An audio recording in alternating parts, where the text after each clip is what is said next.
In the autumn of 48 CE, while Emperor Claudius conducted military inspections in the port city of Ostia, his wife committed an act that would seal her fate and echo through 2,000 years of history. Valeria Messalina, third wife of the emperor, staged a public wedding ceremony to another man, not in secret, but with witnesses, priests, and all the legal formalities Roman law required. This wasn't adultery hidden in shadows. This was open defiance of the emperor himself. To understand how Rome reached this breaking point, we must first separate the woman from the legend. Messalina was born around 17 or 18 CE into one of Rome's most distinguished families. Through her mother, Domitia Lepida, she descended from Mark Antony and Augustus's sister Octavia. This wasn't merely noble blood, this was imperial lineage, connecting her directly to Rome's first ruling family. When she married the future Emperor Claudius around 38 or 39 CE, she was approximately 15 years old. He was nearly 50. The marriage served a clear political purpose. Claudius, long dismissed by his own family as physically weak and mentally unsuitable for power, needed legitimacy. Messalina provided it through her impeccable ancestry and her youth, which promised heirs to secure the Julio-Claudian dynasty's future. She fulfilled that expectation quickly, bearing 2 children, Claudia Octavia and Britannicus, the boy who would be Claudius's only biological son. By all public accounts, in the early years of Claudius's reign, which began in 41 CE, after Caligula's assassination, Messalina appeared to be exactly what Rome expected, a proper Roman matron, devoted to her family and imperial duties. But ancient sources paint a dramatically different picture of what occurred behind palace walls. Our primary sources for Messalina's life come from writers who lived generations after her death. Tacitus, Suetonius, Cassius, Dio, and Juvenal. Each describes an empress whose private behavior stood in shocking contrast to her public role. They accuse her of using her position to manipulate appointments, eliminate rivals, and engage in a series of increasingly bold affairs with men across Roman society. Here we must pause and acknowledge a crucial historical problem. Nearly everything written about Messalina comes from hostile sources, composed by men who wrote during subsequent dynasties with every reason to demonize Claudius's reign.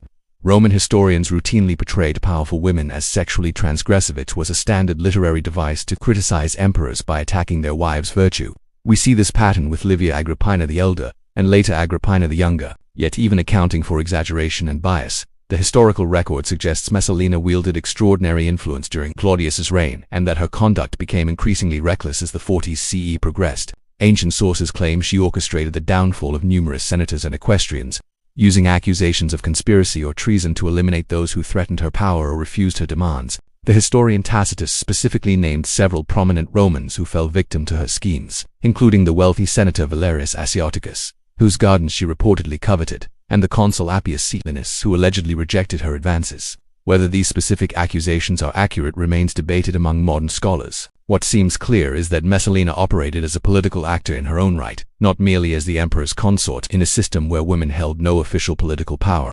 She found ways to exercise influence through her proximity to Claudius and her control over access to the emperor. The emperor himself presents a puzzle. Claudius was neither stupid nor incompetent. Modern scholarship has thoroughly debunked the ancient portrayal of him as a fool. He was a capable administrator who expanded the empire, reformed the bureaucracy, and managed complex governance successfully.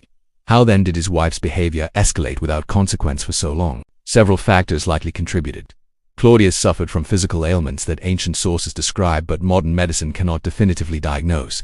He may have been genuinely unaware of the full extent of Messalina's activities, surrounded by her allies and isolated from honest information. The imperial freedmen who managed much of the empire's daily administration, Alcissus Pallas and Callistus, had their own political agendas and may have used Messalina's conduct to their advantage before eventually turning against her.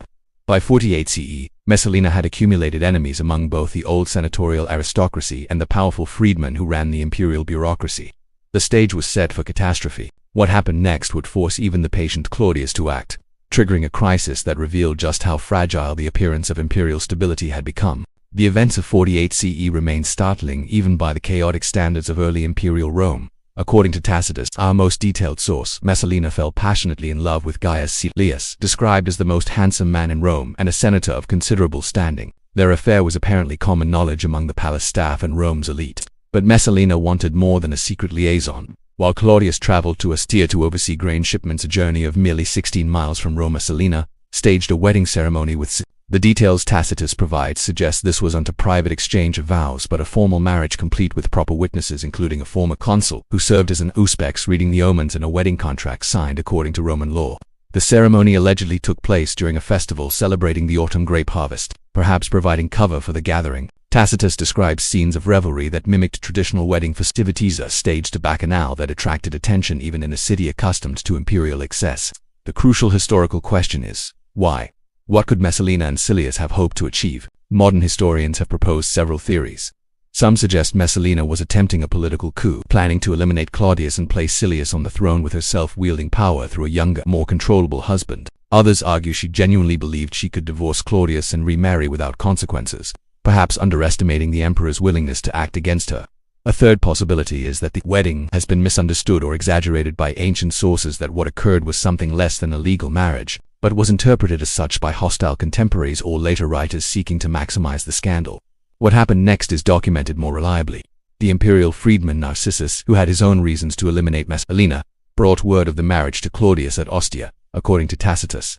The emperor initially refused to believe the reports. Narcissus reportedly took control of the situation, possibly fearing that if Messalina reached Claudius first, she might manipulate him into forgiveness, as she had apparently done before. Narcissus mobilized the Praetorian Guard and rushed Claudius back to Rome. Messalina, realizing her danger, attempted to reach her husband to plead her case, reportedly taking refuge in the gardens of Lucullus with her mother Domitia Lepida. Sources describe her drafting a desperate petition seeking an audience with the emperor, but Narcissus moved faster. Silius was arrested and executed immediately, along with numerous others accused of participating in the conspiracy. If that's what it was, ancient sources list various senators, knights, and even a former consul among those put to death in the purge that followed. Messalina's fate came swiftly. Tacitus reports that Claudius, dining and drinking heavily after returning to Rome, began to soften, possibly considering clemency. Narcissus, fearing this outcome, took matters into his own hands. He sent a tribune and centurion to execute Messalina. She died in the gardens of Lucullus, reportedly with her mother present. Some accounts say she was given the opportunity to take her own life, but could not bring herself to act, and was killed by the centurion's sword. She was approximately 26 years old. Tacitus adds a chilling detail at dinner that evening. When Claudius asked why the mistress had not come, no one dared answer. Shortly afterward, he apparently never mentioned her again. The aftermath reshaped imperial politics. Claudius married his niece Agrippina the Younger, who would prove equally ambitious and far more effective at accumulating and maintaining power. She eventually positioned her son Nero to succeed Claudius, sidelining Messalina's son Britannicus, who would die under suspicious circumstances shortly after Nero took power. The historical legacy of Messalina became a moral tale rather than an accurate portrait. Roman writers used her story to illustrate the dangers of female ambition and sexual license. Later, European literature and art transformed her into an archetype of depravity, often with little regard for historical accuracy. Modern scholars approach her story with greater nuance, recognizing the biases in our sources while acknowledging that something extraordinary did occur in 48 CE, something dramatic enough to force even the conflictiverse Claudius into decisive, fatal action. What remains clear across the centuries is this: in the complex power dynamics of early imperial Rome, where formal political roles were closed to women but informal influence was possible, Messalina played a dangerous game with skill and audacity. When she finally overreached, the system she had manipulated turned against her with swift and total finality. The marriage that lasted only days ended an empress's life and became a permanent chapter in Rome's long memory of power, scandal, and the price of going too far.